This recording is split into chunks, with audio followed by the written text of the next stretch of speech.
Alors, on a une note de l'éditeur. Note de l'éditeur. Une version précédente de cet article affirmait que Stephen Crowley avait mal joué la capacité Lurk lors de plusieurs tours. Après une enquête plus approfondie, nous l'avons mise à jour pour refléter que cela ne s'est produit que dans un seul tour et a été résolu avant la fin de la partie. Ah, ça c'est cool. C'est bon, c'est validé. Ok, merci. Merci Bob. Je vais pouvoir prévenir la personne qui me prête son armée que c'est validé, il n'y aura que le soclage à faire. Tu peux venir avec ton vieux garde, c'est ça. C'est notre période préférée ici à Competitive Innovation. De nombreux événements ont lieu. La méta a été rafraîchie par les changements d'équilibre et les nouveaux arrivants et les gens essaient toutes sortes de listes différentes. Il y a quelques têtes d'affiche claires, mais un champ beaucoup plus diversifié au sommet que nous avons vu depuis un certain temps, ce qui est une excellente nouvelle pour le jeu et tous ceux qui participent à des tournois. Et nous allons nous y plonger dans un instant. Avant de le faire, j'ai malheureusement un petit mot à vous dire. En raison de circonstances personnelles, je dois faire une courte pause dans la rédaction de mes articles. Vous verrez donc un peu plus de choses de ma part pour le reste de la semaine. Mais ensuite, un peu de vide jusqu'à mon prochain article. Le reste de l'équipe se chargera de couvrir la rubrique en mon absence, comme ils l'ont fait à plusieurs reprises récemment, ce dont je leur suis extrêmement reconnaissant. Vous recevrez donc toujours vos mises à jour régulières sur ce qui se passe sur la scène des tournois. Et n'oubliez pas de regarder la semaine prochaine pour tous les résultats du Seattle Open. Comme toujours, je suis extrêmement reconnaissant à tous ceux qui prennent le temps de lire ce bulletin chaque semaine et j'ai hâte de voir beaucoup de nos lecteurs britanniques au premier Goonhammer Open de cette année à la fin du mois. Ceci étant dit, passons aux confrontations loyalistes. Écoutez, moi j'écrirai un mail pour lui souhaiter tout mon courage. The Dallas Open, le showdown. Donc là, on a un Blood Angel contre Craftworld. Et Craftworld géré par Nick Nanavati. Et c'est Sweet Lou, un Blood Angel que je sais pas un nom que je connais. Alors, donc on a Hail of Doom qui permet de blesser automatiquement lorsqu'on fait un 6 pour toucher sur les armes à shuriken. Et Masterful Shot, c'est celui de mémoire qui ignore le light cover avec les armes shuriken. Alors, on a quoi? On a un Seer Council, ok, on a Baharot, donc ça c'est une première patrouille, je pense, ouais c'est ça, une patrouille. Un Farseer Skyrunner, donc Doom, Ghostwalk, Mark of the Incomparable Hunter, et Witchblade, tout ça, Kyrannus Bow. Ok, on a 10 défendeurs gardiens, donc tous en catapulte shuriken, 5 rangers avec le Wireweave Net, 5 Calling Banshee avec le Piercing Strike et la relique Crown Scream, un Bracelord double catapulte shuriken, double canon shuriken, ok.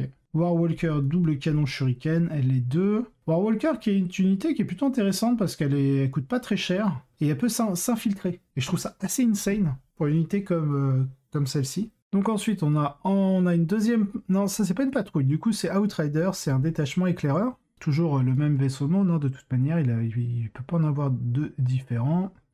Donc Circumcile Again, 2 Farseer, mais cette fois-ci à pattes. Donc c'est pour guide, pour fortune, pour divergence et la volonté d'Azurian. Donc je crois que la volonté d'Azurian c'est plus un PC. Ou le super OP. Je sais plus lequel est-ce. Ah c'est peut-être la fortune, le 1 PC, et Will of Azurian c'est le super OP.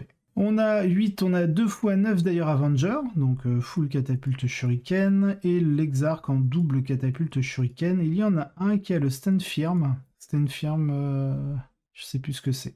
On a 9 Swooping Hawk, on a une Viper Shuriken Cannon encore pour la Viper, et on a une unité de 9 Windrider en canon Shuriken, et 2x3 en Twin Catapult et Twin Catapult Shuriken. Et donc, vu qu'on est aux États-Unis, ils ont le droit de jouer des fortifications, donc ils jouent la Webway Gate, sachant que Nick Nanavati... Non, c'était pas Nick Nanavati. Ah, je sais plus comment il s'appelle. Ah, c'est le gagnant du... Bah si, le Dallas Open, si, c'est ça. C'est Nick Nanavati qui joue la Webway Gate. Ça, je l'avais vu dans sa liste. Ensuite, le Blood Angel. Donc il joue quoi? C'est un bataillon? Un bataillon, donc on a le commandeur Dante, on a 2 Sanguinary Priest, dont un avec... Non, il a pas la Thief of Terra. Ok, il a pas... Non, il a l'armure Indomitus et l'icône de l'ange. L'icône de l'ange, c'est pour empêcher l'Overwatch. Ensuite, on a Assaut Intercessor Squad, double Incursor Squad, on a une unité de Blade Guard, unité de compagnie champion, on a une petite unité de 5 Death Company en marteau tonnerre et Jump Pack. Donc là, on a vraiment... Je pense que cette unité est mise en FEP pour pouvoir FEP et charger, sachant que les Blood Angels ont plus 1 à la charge via leur trait, ils ont plus 1 à la charge et à l'advance, de mémoire. De mémoire, c'est ça. Du coup, quand ils arrivent de FEP, c'est une charge à 8. Après, je pense Compagnie Champion, Blade of Triumph, Hero of the Chapter, ouais, c'est ça, donc Imperium Sword. Ah non, il a l'Imperium Sword, il a pas la relance des charges en aura, le champion de compagnie. Il a la Blade of Triumph, donc c'est plus 3 en force, PA-3, dégâts 3. Ensuite, on a 2 unités de Sanguinary, donc une unité de 4, une unité de 5, une unité de 4 avec l'épée, donc pour aller chercher la PA-3. Bon, on a les Angelus Bolgun, et on a une unité de 5 avec le Power Fist, donc pareil, pour avoir la PA-3, mais la force 8. Parce que l'épée Lone Carmine Sword, je crois que c'est force plus 1, donc ils sont à force 5. Bon, même s'ils ont un plus 1 pour blesser, c'est bien pour aller tataner du Marines, mais c'est pas terrible pour aller tataner les grosses ondus. Alors que là, à coup de mouflette, ça peut faire mal. Sachant qu'ils gagnent un plus 1 pour toucher lorsqu'ils sont à côté du Seigneur de Guerre. Donc le Seigneur de Guerre, je pense que c'est Dante. Non, non, c'est lui, c'est le Sanguinary Priest. Ok, c'est le Warlord. Donc à côté du Sanguinary Priest, ils ont un petit plus 1, donc ils vont toucher à 3+, je crois, de natif. Si en plus il y a une reroll derrière, 3+ full reroll, c'est très efficace. De force 8 derrière, plus 1 pour blesser, donc on sera souvent sur un jet de blessure avoisinant les 3+, voire les 2+. Donc plutôt efficient. Ensuite, on a un gros pack de Vanguard Vétérante. Alors là où que je comprends pas, c'est pourquoi cette tonne de Storm Shield. Je trouve pas que ce soit intéressant d'en mettre autant, parce qu'on sait qu'on aura des pertes, et d'autant plus avec des Blood Angels, il faut profiter aussi de leur trait de chapitre. Donc je sais pas, par exemple, il y en a combien? 10, je crois. 1, 2, 3, 4, 5, 6, 7, 8, 9, 10 avec le sergent. Franchement, j'enlèverais au moins 5 Storm Shield. Au moins 5 Storm... Ah, mais après, c'est du layout games. Enfin, c'est du layout américain. Donc c'est possible qu'il les passe à light cover, et donc qu'il ait besoin de sa save à 2+ de base avec le Storm Shield. Ok, ça se discute parce qu'ils sont sur des layouts US. C'est des layouts où c'est beaucoup moins populaire, hein. C'est équivalent au layout Games Workshop.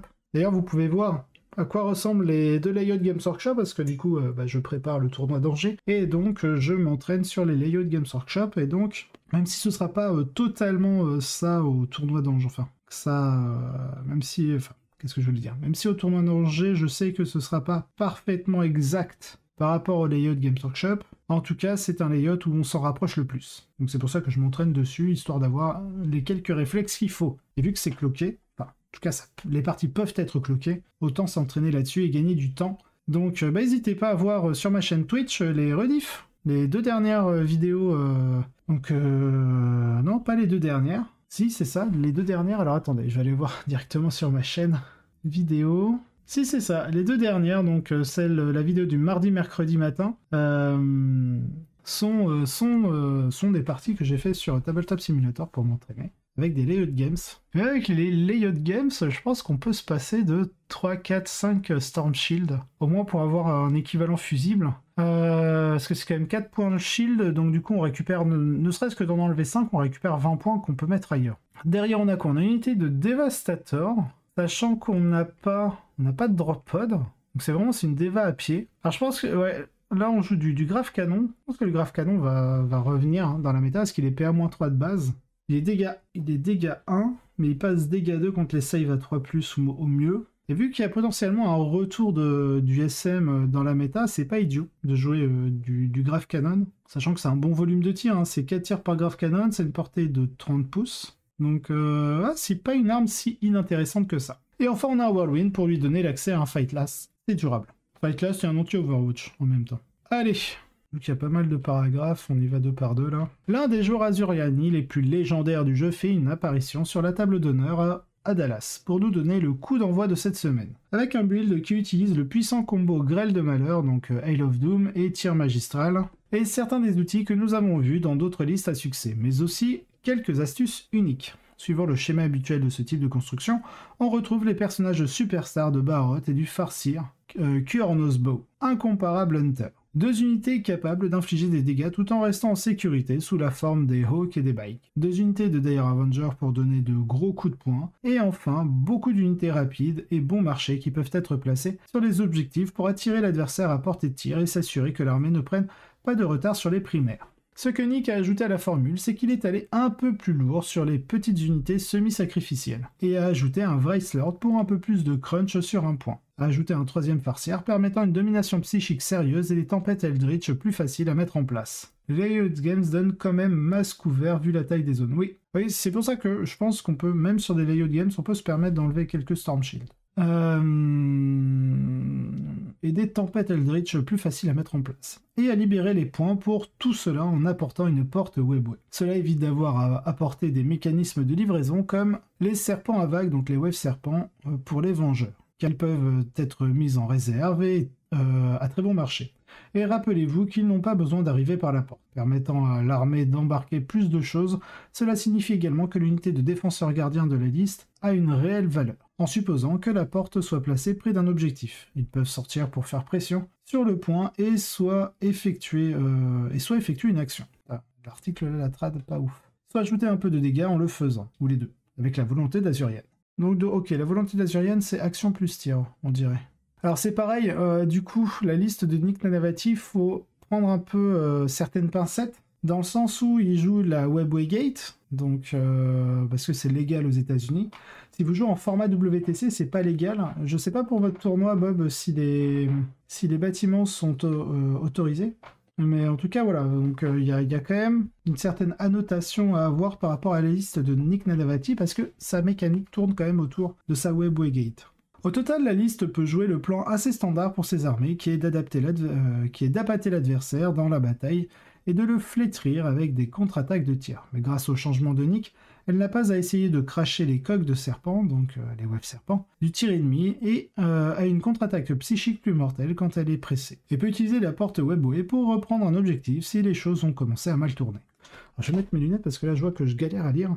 Les yeux sont un peu fatigués. De l'autre côté de la table, nous avons un build très classique qui sera assez familier à tous ceux qui ont vu ce que les Blood Angels peuvent faire dans cette édition. Mais il est dans les mains d'un joueur très expérimenté. Nous avons vu Sweet apparaître dans les articles de Competitive Innovation à plusieurs reprises dans cette édition, restant fidèle aux Sons of Sanguinius, même s'ils ont chuté dans les classements. Donc nous pouvons être sûrs qu'il déploiera cette liste pour un effet maximum. Les unités Phobos infiltrées exercent une pression précoce sur les objectifs et peuvent découper les paillettes ennemies, attirant l'adversaire à portée de contre-punch pour la mêlée volante qui fait le travail, les Blood Angels en massacrant brutalement presque tout ce qui est nécessaire. La Compagnie de la Mort offre la possibilité d'atteindre rapidement l'adversaire via Forlorn Fury si celui-ci a une cible juteuse, tandis que les Blade Guards fournissent une bâche pour se battre sur une position clé, tandis que les personnages QG chargent les unités au maximum. En finir, le Whirlwind peut lâcher Fight Last et avec Suppression Fire. Les dévastateurs ont une large capacité à aplatir les cibles, et le champion de la compagnie est un as puissant dans le trou. Le champion de compagnie is a powerful ace in the hole. Là, c'est la traduction littérale, mais je pense que c'est une expression anglaise. Est un as puissant dans le trou. Ok.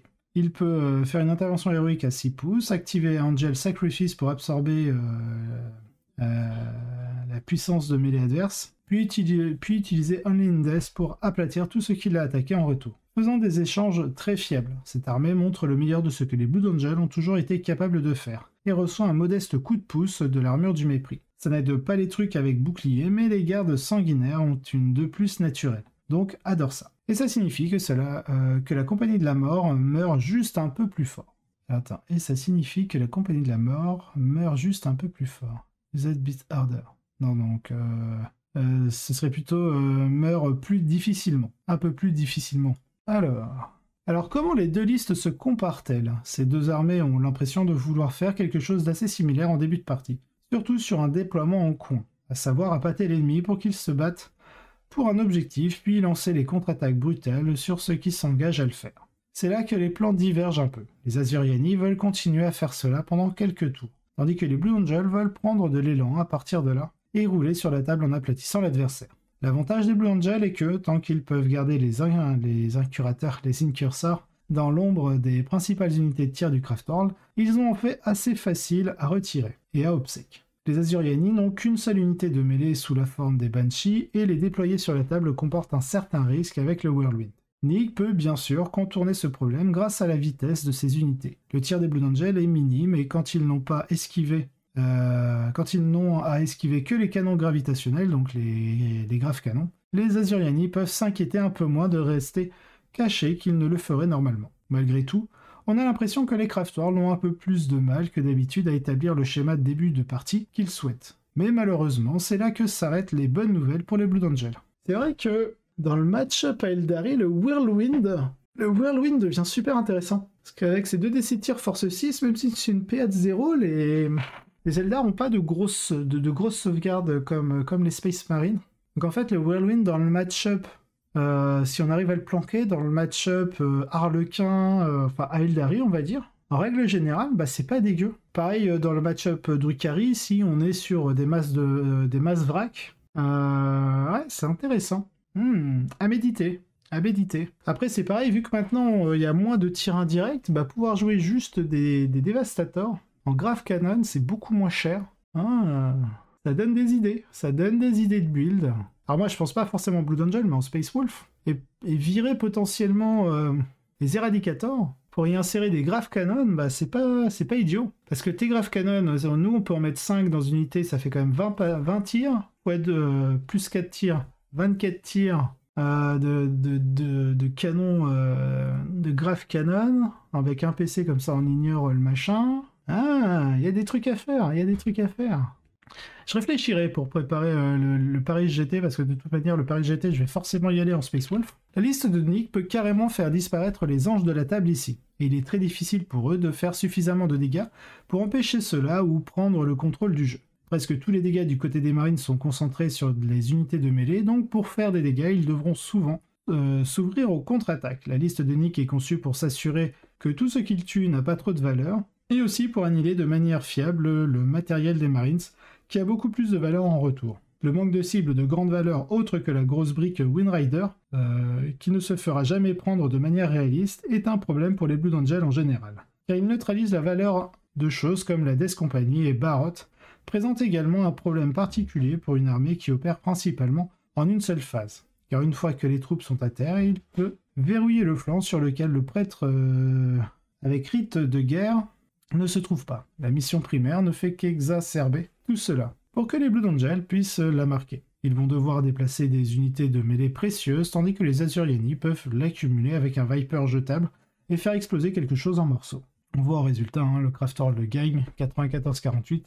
C'est assez sévère. On dirait que la seule chose que les Marines peuvent faire en réponse à cela est de fortifier le centre et de marquer autant de points que possible avec les Outs. Mais même là, je ne pense pas que ça tienne une grosse tempête Eldritch. Ce serait dévastatrice et le bombardement de shuriken auquel un tel château devrait faire face ne durerait pas. Si les anges pouvaient combiner cela avec la mise en scène des plus petites unités de la garde sanguinaire pour essayer de les atteindre pour une contre-attaque, ils pourraient réussir à faire quelque chose de ce jeu. Mais tellement de choses ici sont empilées contre eux. Il sent que, quelle que soit la route qu'ils prennent, les Azuriani peuvent construire une réponse, et avec Nick à la barre, vous pouvez être confiant qu'ils le feront. En conséquence, une victoire convaincante pour les Craftworld a été le résultat ici. 94-48, ça fait quoi? C'est 50 points... 98 moins 4, donc il y a 46 points d'avance. Ça fait quoi? Ça fait un 18-2 ou un 19-1? 6, 11, 16, 21, 26, 31, 36... 41, dit quoi, 50 moins 4, 46, 41, 46, 9, ouais c'est ça, c'est un 19-1, donc sacrée victoire. Donc Nick Nanavati, premier. Alors c'est pareil, je vais quand même émettre un petit bémol par rapport à la liste de Nick Nanavati, parce qu'il se sert aussi de sa Webway Gate. Là clairement sa Webway Gate, il peut se permettre de jouer un gros pavé de gardien. Là du coup ça la rend vraiment intéressante, aussi bien pour son coût et du coup la projection due à la Webway Gate. Donc voilà, il y a quand même quelques bémols. Après ça ne veut pas dire que la liste est mauvaise, il suffit d'enlever les gardiens. Enfin voilà, si je remonte, vous virez la Webway Gate, vous mettez un Wave Serpent et roulez jeunesse. Alors, c'est génial de voir que la porte Webway a fait du bon travail entre les mains de Nick, ce qui a contribué à rendre cette version de Hail of Doom encore plus difficile à cerner que d'habitude. Et lui a assuré la position de champion invaincu 8-0. Le fait d'avoir la possibilité de lancer une unité d'objectifs sécurisés, des Banshees vicieuses ou même un Wraith Lord en fonction du match rend vraiment les choses difficiles pour l'adversaire et permet à l'armée de faire face à de nombreux défis différents. Ce qui est toujours un plus quand on essaie de passer à travers autant de tours. Et Hail of Doom est clairement la construction Craftworld à battre en ce moment. Et Nick nous a donné une véritable vitrine de pourquoi ici. Quand ils vont prendre le Nerfhammer en pleine tronche. On a Steven Crowley donc, qui arrive deuxième avec des Tyrannides. Donc on a eu une petite note. Note de l'éditeur, le coût de l'une des harpies de cette liste est incorrect et on nous a dit que lors d'un tour, une hyper-adaptation incorrecte a été utilisée pour cette armée, bien que cela ait été abordé plus tard et résolu par le juge de l'événement. De même, le problème des points a été corrigé lors de l'événement en abandonnant une amélioration ailleurs. Les Tyrannides sont une armée compliquée, bien que l'armée fonctionne toujours sans l'utilisation de cette hyper-adaptation, comme elle l'a fait dans d'autres tours. Veuillez garder cela à l'esprit si vous prévoyez d'utiliser cette liste comme inspiration pour la vôtre. Alors, la harpie c'est là, 175 points. Le Synaptic Enhancement, normalement c'est même pas... c'est 10 points. Donc elle a 170 points au lieu de 160, donc pour moi c'est bon. Il y a juste 5 points de trop. Ah non, ok, ouais, il manque 5 points en fait parce qu'il a mis deux canons venin lourds. Ok, d'accord. Ça fait 160, 180... Ah, puis le Dermic Symbiosis, ouais, en fait, les deux sont pas bons, là. Ça, c'est 25 points, donc 25 points, plus les 10 points. Ah, quoique ça, c'est 10 points, donc 160, 170, 195. Là, il manque 5 points. Ok, bon. En tout cas, il jouait quoi? Il joue en Léviathan, bon, la classique. Il a 3 tirs en garde, qui sont importants, surtout sur des layouts qui ne sont pas WTC. Une unité de zoanthrope, no slot. On a un Neurotrope, avec la Synaptic Tendril et la Résonance Barbe. Le Hive Tyran, il a l'Endral Gland, ça c'est classique. Reaper of Obliterax, la fine d'Opain à 5, ok. On a une unité de 10 gargouilles. On a combien? 3 et 3, 6. 6 guerriers tyrannides. Il y en a un en Lash Whip and Bone Sword, avec le canon venin. Tous les autres sont en Dual Bone Sword, Despitter et un deuxième canon venin parce qu'il en joue 6. On a le Malceptor sans amélioration. Neuroparasite, Smite, Horreur, classique. On a les doubles harpies. Celle avec l'invue à 4 et l'autre avec le Synapse. On a une autre patrouille avec... donc on a un Hive Predator. Ah oui, non, ça c'est stratagème, pardon. Hive Tyran, j'étais en train de me dire. Hive Predator, je connais pas ce que j'ai. Hive Tyran, donc Adrenal Gland, Canon Venin. Alors ça, il est pas ailé celui-là, hein. Il est à pied. Canon Venin, il a dû mettre la relique, je pense. Shard Gullet. C'est quelle relique, ça, la Shard Gullet? Shard Gullet. Je vais aller voir. Relique. The Shard Goulet. Ah bah c'est la relique du canon venin. Ok. Donc du coup son canon venin il est porté 36 pouces, assaut 3, force 12, PA-5, dégâts 5. Bah. Tyrannide Prime avec l'Adrenal Gland, Dual Bone Sword, le canon venin, classique. Là on a une grosse unité, on a combien? 3 et 3, 6 et 3, 9. Donc là on a les 9. On a qu'un qui a un Lash Whip and Bone Sword. Là on a Flèche Hook, Adrenal Gland. Ils sont tous en Dual Whip, Dual Bone Sword, Despitter et canon venin. Il y en a 3 Venom Trop. Venom Trop que je trouve vraiment très fort. Pour le coup, pour leur coup, entre l'amélioration de leurs caractéristiques, le -1 pour toucher global, on peut augmenter, j'avais oublié ce stratagème la dernière fois, mais pour un PC, on peut augmenter la portée de leur -1 pour toucher à 12 pouces en aura au lieu de 6 pouces, ce qui est juste insane. Alors, qu'est-ce qui est intéressant ici? Les Aldari ont triomphé entre les mains de Nick à Dallas, mais les saints étaient sur leurs talons. Cette liste n'est pas très compliquée, mais elle est extrêmement puissante. Comme les Léviathans, les guerriers tyrannides ont un transhuman permanent grâce à leur synapse. Et cela se combine avec l'accès au nœud de ruche, donc au Hive Nexus, renforcé pour en faire un point d'ancrage d'objectifs sécurisés. Extrêmement durable pour cette force. Si l'adversaire s'enlise dans une situation, les dégâts extrêmes des harpies et des mouchettes, qu'est-ce qu'ils appellent les mouchettes? Harpy and Shooty Flyhunt. Ok, les mouchettes c'est le Flyhunt. C'est le tyran avec des ailes. Ok, on appelle ça une mouchette. Pourquoi pas. La puissance psychique du Malceptor, les coups et blessures de l'autre mouchette, donc l'autre Hive Tyran, en utilisant soit débordement, soit encerclement de la proie, peuvent anéantir les armées adverses, permettant à la ruche de remporter victoire sur victoire. Le fait que les constructions de grêle de malheur aient une histoire plutôt décente dans cette armée semble l'empêcher de dominer complètement. Mais ne vous y trompez pas. C'est le visage bourru de la dernière mode, et si votre armée n'a pas de plan pour passer rapidement à travers les guerriers ou éliminer les bêtes de fond, regardez quelles modifications vous pouvez apporter pour l'améliorer. Et c'est vrai que lorsqu'on joue Craftworld, lorsque vous blessez automatiquement quand vous faites un 6 pour toucher, du coup vous passez quelque part la barrière de l'endurance pour infliger un maximum de dégâts aux tyrannides. Et lorsque le tyrannide joue un Malceptor, et le Malceptor est vraiment dominant dans la méta contre le Craftworld, vous pouvez voir ma partie d'hier, bon, même si je la perds, on peut se rendre compte sur la partie que l'impact du -1 en force de l'action psychique du Malceptor permet à l'armée tyrannide vraiment d'encaisser. Et donc si le joueur Craftorm ne joue pas cette combinaison où ses shurikens blessent auto sur des 6 pour toucher, sachant qu'il peut avoir guide, donc une full reroll des touches, ça devient un peu problématique en termes de létalité pour le Craftworld. Parce qu'entre les Venomtrops qui vont mettre -1 pour toucher et le Malceptor qui va faire -1 en force, en général, vos armes shuriken vont blesser entre 5 et 6, vont blesser sur du 5 ou du 6, en général. C'est pas terrible, sachant qu'en plus, il y a un premier tri avec le -1 pour toucher, qui vont vous faire toucher en général sur du 4+, ça commence à être dur. Troisième place, John Lennon. Donc là, John Lennon qui nous sort son Kraken, avec donc 4 tirs en garde, un Neurotrope, un tir en ailé. Alors il a le Warlord Trait One Step Ahead, je sais pas d'où il le sort, parce que dans le codex, je l'ai pas trouvé. Pourtant, j'ai le codex en anglais, hein. Quand je vais dans Warlord Trait, j'ai soit Alien Cunning, Direct Guidance, Synaptic Tendril, Heightened Senses, Adaptive Biology et Synaptic Linchpin. J'ai pas de One Step Ahead, donc je vois pas du tout ce qu'il veut dire par là. Après, est-ce que si on traduit, ça veut dire quelque chose? Un pas en avant? Je sais pas du tout d'où il le sort, ça. On a 3 unités de 3 guerriers tyrannides, donc il va pas jouer à fond dessus. Je pense que ça va être des gardiens d'objectifs, principalement. Derrière, on a double Malceptor. Regarde sur Wahapédia. Ouais, je vais regarder sur Wahapédia. Je vois pas de quel document c'est, parce que... Faction, tyrannide... Ah, mais attends, c'est pas le trait de seigneur de guerre Kraken, peut-être. Si, c'est ça, je suis bête. C'est le trait de seigneur de guerre des Kraken. Je suis tellement habitué à ce qu'on joue Léviathan, que j'en oublie que quand on joue pas Léviathan, on a le droit à d'autres traits de seigneur de guerre. Donc c'est à chaque fois qu'un adversaire utilise un stratagème et que notre seigneur de guerre est sur champ de bataille, on jette un des 6 et sur 5+, on gagne un point de commandement. Donc en fait, voilà, le One Step Ahead, c'est pour regagner des points de commandement. Et il joue en bataillon. Ok. Bon, alors, il joue un double Malceptor. Donc alors pour faire tomber les deux, va falloir y aller. Hein. Il joue 3 x 3 Pyrovore. Donc le Pyrovore qui est très efficace en Kraken. Parce que le Kraken, je rappelle, on va se faire un petit rappel. Mais l'hyper-adaptation, ça vous permet en fait, lorsque vous faites un jet d'advance, c'est au lieu de faire un jet d'advance classique à 1d6, vous faites un jet d'advance à d3+3. Donc vous faites minimum 4 pouces. Ils ont un stratagème qui leur permet d'auto-advance de 8 pouces. Et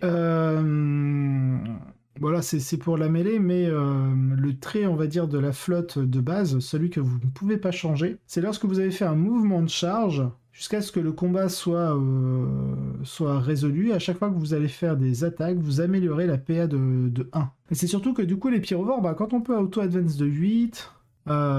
ou lorsque l'on advance, on fait des 3+3, ça commence à devenir un peu plus viable, sachant qu'ils ont un lance-flamme qui est assez insane. Ensuite, on a donc les 3 Venomtrops classiques, on a du spam de Raveners, avec les Rending Claw et du Death Eater. Il faut faire attention parce que le Raveners, c'est rapide, c'est une saturation incroyable en phase de mêlée. Avec en plus l'adaptation du Kraken, du coup on est sur de la PA-2 si vous laissez les armes de base. Mais lorsque vous jouez les Rending Claw, de mémoire les Rending Claw, on est sur une PA-4. Ah, attendez, je vais voir les Raveners directement. Rending Claw, c'est ça, c'est force +1, PA-4, donc on est sur une force 6 quand même. PA-4, donc PA-5 qu'on charge. C'est plutôt fort, sachant qu'on est à 5 attaques par tête de pipe. 5 x 5, 25. Sachant qu'ils sont Burrower, donc on peut leur donner +1 pour toucher. Et pour un PC, on peut leur donner +1 attaque à chacun. Enfin bref, voilà, il y a vraiment pas mal de choses à faire, sachant qu'ils ont une... ah non, là, vu qu'il a mis les armes de tir, les Death Eater, ils n'ont pas la reroll des 1 natifs. Parce que si jamais ils étaient vraiment full mêlée, je pensais qu'il allait faire ça. C'est-à-dire qu'il allait garder ses Sizing Talons. Enfin non, il pouvait mettre ses Rending Claw, mais il allait garder ses Ravener's Claw pour éviter de prendre du Death Eater ou autre. Puis même, en fait, juste les laisser en Sizing Talons, c'est pas dégueu. Hein. Vous les prenez à poil c'est quoi? C'est une Sizing Talon, c'est à chaque fois que le porteur combat il fait une attaque de plus, donc vu qu'il en a 2, il a plus 2 attaques. On est quand même sur 7 attaques de force 5, PA-1, dégâts 1. En Kraken, après avoir chargé, on passe à PA-2. On commence à avoir des trucs. Hein. Cette attaque, 7 x 5, 35. On peut même passer à 8 x 5 pour un PC. Ça fait 40 attaques pour un autre PC, touche à 2+.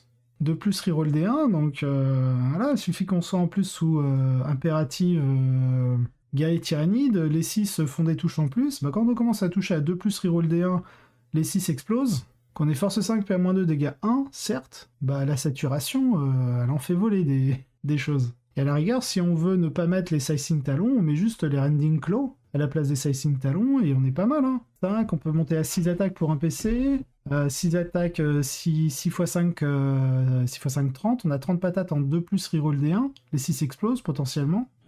C'est solide, hein. Je sais plus ce que fait le pouvoir Psy Kraken. Je vais aller regarder vite fait. Déclare une charge, on peut reroll la charge. Ok, ça c'est un peu plus anecdotique. Parce que vu la vitesse qu'ils ont, ils peuvent auto-advance de 8 pour un PC. Derrière, on cale Lancelot, ils peuvent charger pour avoir advance. La reroll des charges, normalement, elle n'est pas très utile sur ce genre d'unité. Donc le Raveners, franchement, le Kraken, mangez-en. Ensuite, on a une autre patrouille avec un rêve tirant, cette fois-ci à pied et en double canon venin. On a le Direct Guidance et en relique, on a le Pathogenesis. Alors, le Pathogenesis... On ajoute 8 pouces à la portée des armes, donc de 36 il passe à 44 pouces. Et à chaque fois que le tireur tire, il peut relancer un jet pour toucher, un jet pour blesser. Quand on résout ses attaques, ok, pourquoi pas. Donc on a un tireur qui est assez viable. Et un deuxième pack de gargouilles, je crois qu'il en avait déjà un en trop. Non, ok, c'est son premier pack de gargouilles. Ok, donc l'archétype c'est le Kraken Pressure. Alors regardons le conduit de la liste. Donc il arrive troisième, John Lennon. John Lennon, d'ailleurs, aujourd'hui à 17h30, vous allez voir le Faction Focus des Tyrannides fait par John Lennon, justement. Alors, de peur que vous ne pensiez que le Léviathan est le seul jeu en ville, notre prochaine liste de Tyrannides opte pour la rapidité du Kraken afin de maintenir la pression sur l'adversaire, pendant que les destructeurs font leur travail. Pas de harpie ici, car cela pourrait fournir à l'adversaire des cibles faciles pour des tirs précoces. Au lieu de cela, cette liste investit dans de nombreux corps répartis dans de nombreuses unités différentes, ce qui lui permet de faire pression sur de nombreux fronts à la fois et d'éviter de se faire exploser par une sorte de bombe massive de relance. Elle reste également assez basse pour que les 170 points de tir en garde soient la troisième et dernière option, ce qui met vraiment l'adversaire sous pression, à moins qu'il ne puisse passer à travers les insectes de taille moyenne et les Malceptors pour coincer les Flyers. Cette liste commence avec une dose très fiable de points dans la poche. Étant donné la pression qu'elle applique, c'est difficile. Les Raveners et les Pyrovores sont extrêmement bon marché pour le nombre de blessures endurance 5 qu'ils infligent sur la table, et aucun d'entre eux n'est particulièrement sûr pour essayer de charger. Les Raveners sont assez mortels en combat et les flammes des Pyrovores sont assez piquantes. Les Pyrovores en général sont extrêmement poussés maintenant, alors amusez-vous à regarder leur prix par modèle et à vous désespérer si vous êtes un joueur tyrannide, je suppose. C'est 30 points le Pyrovore, donc 90 points les 3, endurance 5, 4 PV de mémoire, c'est plutôt sympa. Poussé à travers tout cela tout en étant écrasé par les Malceptors et attaqué par les vieux Flyhunt, enfin les vicieux Flyhunt, le vicieux Flyhunt, parce que du coup il n'y en a qu'un, l'autre est à pied, double arme de tir, est un ordre très très élevé. Et en allant large, cette liste finit par avoir une meilleure réponse à certains des pions possibles d'Aeldari que les constructions avec des unités de guerriers plus lourdes. Car elle réduit à la fois la facilité avec laquelle les méchants elfes peuvent frapper un grand coup et les oblige à être plus agressifs avec le choix to the last comme d'habitude. John nous livre des informations très intéressantes. Et si vous voulez savoir ce qu'il pense des Tyrannides, jetez un coup d'œil à son Faction Focus de la semaine dernière. Quatrième point, donc on a Androgonio, quatrième place en taux. Donc il nous joue un set taux avec un Commander Crisis, précision du Enter, un Cyclicion, un Missile Pod, un Plasma Rifle et un taux Flammeur, donc il a amélioré en Thermonotronic Projecteur. Il a la Bagel Hunter qui lui donne plus 1 à la save. Et il n'a pas mis d'Iridium, donc du coup on a un Commander en sauvegarde 2 à 2+, au lieu de 3+, parce que le Bagel donne plus 1 à la sauvegarde, et une Feel No Pain à 5. On a un éthéré avec la Feel No Pain, l'Exemplar of Koyon pour pouvoir redéployer au moins une unité, si ce n'est pas 3, si j'avais choisi la tactique Koyon. Et le plus 1 PC dans ses invocations. Après on a la classique Humble Stave, le Hover pour bouger vite. En unité de Croûte, on a une, deux... Là pour l'instant on a 2 unités de Crisis. Donc maintenant ça c'est une unité qu'on va voir régulièrement avec Missile Pod, double Plasma Rifle et Target Lock contre les unités volantes. On voit qui se généralise. Parce que du coup on a de plus en plus de figurines avec le mot-clé vol. Et aller chercher le plus un tweet chez des taux qui désormais ne peut plus se permettre de jouer forcément en Farsight pour avoir justement ce plus 1 pour toucher natif lorsqu'il tire sur une unité à 12 pouces 2. Et on peut voir justement aussi les marqueurs light se généraliser dans les unités. Là, on a 4 marqueurs drone dans cette unité. Et bien sûr, c'est une unité qui va rester à très longue range parce que toutes ces armes de tir sont à 30 pouces. Le missile pod, c'est Ça a 2 tirs, force 7, PA-2, dégâts 2 et c'est une portée de 30 pouces. Le plasma rifle, pareil, portée de 30 pouces, c'est assaut 1, force 8, PA-4, dégâts 3. Plus 1 pour toucher contre les unités volantes, sachant que ça se généralise entre le Harlequin, le Craftworld, potentiellement quelques unités tyrannides, notamment les harpies, le tyran volant, enfin bref. Regarde, pareil, chez les Space Marines, il y a beaucoup de jump pack, donc le mot-clé vol. Enfin, on voit vraiment que le mot-clé vol est très important dans Warhammer 40 000, et j'espère qu'en V10, il va y avoir un peu une modification de cet aspect. Parce que depuis clairement la V8, le mot-clé vol est juste insane. Et de toute manière, on l'a vu, hein. Comment il s'appelle déjà le transport Primaris Space Marine Ah, j'ai oublié. Mince, comment il s'appelle? Bon, bah, on va aller voir, hein. Le répulsor? L'impulsor. L'impulsor ayant perdu son mot-clé vol, bah, on n'en voit plus. Alors qu'en V8, ça spammait comme pas possible l'impulsor. Hein. On avait même des listes avec triple impulsor et une triplette de 5 unités, de 3 unités de 5 Blade Guard dedans. Voilà, parce que avec le mot-clé vol, on pouvait se planquer derrière un mur d'une ruine en bloquant, et puis paf, à notre phase de mouvement, on passait par-dessus, on se prenait pas de la tête. Le répulsor, c'est le gros transport. Moi, je parle vraiment du petit qui avait son invue à 4. Et même si en V9, il a été nerf en invue à 5, en vrai, le fait qu'il ne soit plus joué, c'est pas le problème de l'invue, c'est le fait qu'il ne soit pas vol. Donc, il est obligé de contourner tout ça. Et quand on voit que toutes les armées en dehors des SM voient des mots-clés vol partout, c'est juste débile de lui avoir enlevé le mot-clé vol. Enfin bref, voilà. Donc du coup, missile pod, plasma rifle, donc on s'en fout en fait du générateur de bouclier dans cette unité ou des drones, des shield drones, parce que vu qu'elle va kite à 30 pouces, ça va être difficile d'aller la chercher. Si jamais on va la chercher, il a un early warning override dessus, donc qui lui permet de overwatch à 0 PC, et non plus une fois par bataille, mais tout le temps tant que le chavre est en vie. Et c'est là où je trouve que c'est un peu idiot, parce que du coup il a mis l'Iridium Battlesuit dessus avec le Steam Injector, ce qui fait qu'il va chercher à profiter de la save à 2+, donc l'Early Warning Override, à la rigueur je l'aurais mis ailleurs, quitte à lui mettre du coup lui une Target Lock.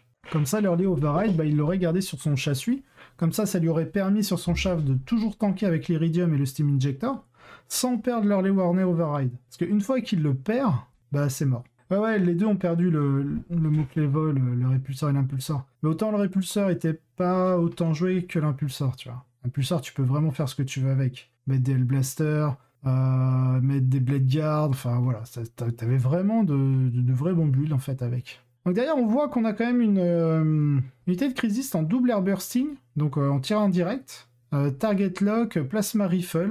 Donc là, je vois pas... Ça, je pense, c'est surtout pour le match-up Harlequin. Le match-up Harlequin, même si vous n'allez pas chercher obligatoirement le tir indirect, vous allez quand même aller chercher vos lignes de vue pour éviter d'avoir le -1 pour toucher et le +1 à la save pour votre adversaire. Et même le +1 à la save, vous en foutez. Parce qu'ils ont des saves de merde, des Harlequins, ils vont toujours jouer sur leur invue. Donc c'est plus pour potentiellement éviter le -1 à la CT, donc à la caractéristique de capacité de tir. Et derrière, on peut voir, on a deux shield drones. Donc pareil, là on a l'override, l'early warning override dessus, et cette fois-ci l'Iridium sur un châssis plutôt que sur le chavre. Ensuite, on a deux petites unités de Crouthound, on a 2 Hammerhead. Ensuite, on a une autre patrouille avec Long Strike, donc là on est à 3 Hammerhead en tout, hein. Crouthound et un 4e Hammerhead et une Storm Surge. Ok, il veut casser des invulnérables, lui. Moi, je trouve qu'il y a quand même un petit souci avec le Hammerhead. C'est au niveau de la touche. Dès qu'on va avoir des -1 pour toucher, etc., même s'ils ont une petite reroll, quand on va commencer à toucher sur du 4 ou 5+, ça peut être problématique. Parce que justement, s'il y a 2 jours, vous pouvez avoir le replay. Je jouais contre Dragoza qui jouait... il jouait pas de Storm Surge, mais il jouait Long Strike et 2 autres Hammerhead. C'est vrai qu'il y en a un que j'ai mis en dégressif, donc lui a été vraiment neutralisé et n'a pas servi à grand chose. Alors que Long Strike et l'autre Hammerhead ont fait pas mal de mal. J'ai aussi mis en dégressif le 2e Hammerhead, ce qui fait qu'il y avait vraiment que Long Strike qui pouvait infliger des dégâts, et tout de suite, dès qu'on baisse un peu les capacités de tir des Hammerhead, ça devient moins intéressant. Long Strike, par contre, est très intéressant. Parce que même avec son dégressif, je crois que de base, il touche à 2+ reroll. Premier dégressif, il touche à 3+ reroll, donc ça reste toujours très viable. Et le dernier palier, c'est du 4+, donc easy en fait. Donc Long Strike, ça sert à rien d'aller chercher le dégressif contre lui. Hein. S'il veut vous mettre un pruneau, il va vous en mettre un. Mais aller chercher le décryptif sur deux autres armoreds, c'était jouable entre guillemets. Par contre, sur 3 armoreds, c'est mort. Surtout sur plus derrière, il y a une Storm Surge. On est là en mode... ça fait mal. Alors, donc là on voit quand même qu'il est bien équipé hein, contre le Tyrannide avec ses invus, avec les 4 armoreds. Bon, on compte en long strike hein, dedans, mais avec les 4 armoreds et la Storm Surge... Donc joli bug de sauvegarde invul que vous avez là. Ce serait une honte si quelque chose leur arrivait. Cette liste s'adapte à un méta-jeu qui se remplit de cibles plus lourdes en apportant les plus gros canons, beaucoup de Hammerhead Raygun pour ruiner la journée de tout ce qui émerge à l'air libre, soutenu par le puissant Pulse Blast Cannon du Storm Surge. À eux deux, ils peuvent trancher presque n'importe quoi, et grâce aux blessures mortelles infligées par les Hammerhead, ils sont encore assez efficaces contre les unés comme les guerriers tyrannides. Si votre gros canon est détruit, en détruit 2, vous n'êtes pas trop triste. Les fusils à plasma y contribuent également et contrairement à certaines listes, cette armée a choisi de conserver une escouade de bombardement aérien. Donc c'est les airbursting. Ce qui me semble être la bonne décision car cela signifie qu'elle peut cisailler le chaff ennemi avant qu'il ne puisse sortir pour voler des objectifs ou s'occuper d'unités Fire and Fade sournoises. Le fait d'avoir Long Strike pour donner à cette unité un jeton Marker Light gratuit est pratique pour surmonter la pénalité de tir indirect. Et avec Target Lock aussi, ils vont toujours faire des dégâts significatifs quand ils tirent. C'est pas impossible qu'en GI on se retrouve avec des Wyverns maintenant. Parce que les Wyverns ça va être très très fort contre le Craft World et les Arlequins. Puisque en GI tu prends pas justement le malus du -1 à la capacité de tir et le bonus de +1 à la sauvegarde pour l'unité adverse.